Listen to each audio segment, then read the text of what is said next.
Hello friends, welcome back to my channel. If you're new, I'm Hadika Maksud, doing my PhD at University of Arizona, and I make videos on study skills and study abroad opportunities.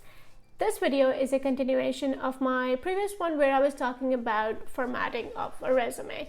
Today, I'm going to give you some tips that will help you formalize it way more. Let's get started. Tip number 1.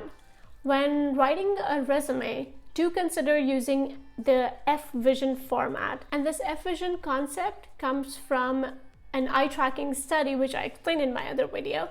This is that the reader actually reads the left portion and the top one of the resume. And this makes it pretty helpful because you write your major chunk about the summary, title, and your keywords on the top part.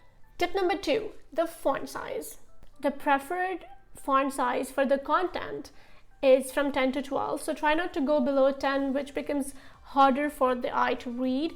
For the headings and for your name, you can go from 14 to 16. For the font type, try using sans serif, Verdana, Tahoma, and Calibri. Tip number 3, spaces. You have to maintain white spaces.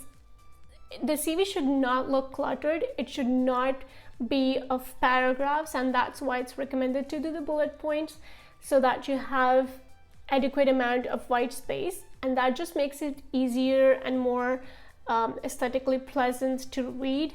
Maintain a margin of 1 inch. If you cannot do 1 inch, don't go below 0.5 inch. So have a margin, that would be the white space. Then also have white spaces between your headings and content.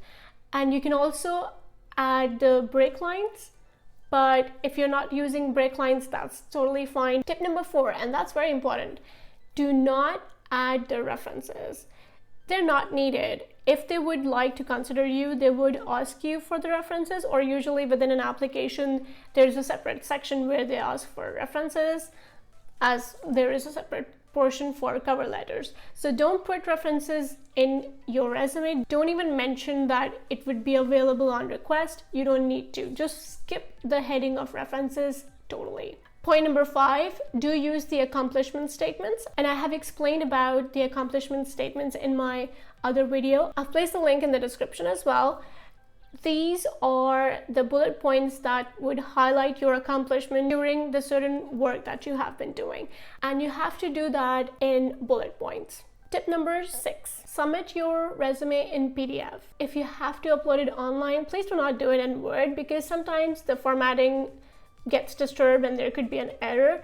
But in PDF, it would just remain in the format that you have initially formatted it in. Last but not the least, you should maintain your LinkedIn profile. Now it's way more easier for the companies to have a look at your LinkedIn because it's maintained professionally. So try to update your profile on LinkedIn as much as you can, as frequently. Tip number 7, do change the order of headings and do tailor your resume for every single job. This is important. You have to choose the keywords that are linked with the kind of job you're applying for. So do change that. So these were the quick tips for the resume. Do watch my first video where I'm giving the whole format in detail, and then these tips would be way more helpful for you to link together and then create your resume. Thank you for watching. Please consider subscribing if you have found this channel valuable. Until my next video, signing off.